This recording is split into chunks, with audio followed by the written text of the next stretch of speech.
હવે ઈરાનના યુદ્ધના ઉકેલની આશાઓ કંઈક અંશે જાગી છે. અમેરિકન રાષ્ટ્રપતિ ડોનાલ્ડ ટ્રમ્પ અત્યારે બીજિંગ પહોંચ્યા છે.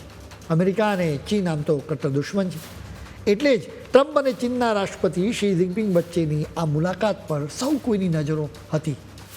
વળી ઈરાનના યુદ્ધના લીધે પણ બંને દેશો વચ્ચે સ્થિતિ વણસી હતી, કેમ કે ઈરાન અમેરિકાનો દુશ્મન છે જ્યારે ચીનનો દોસ્ત છે.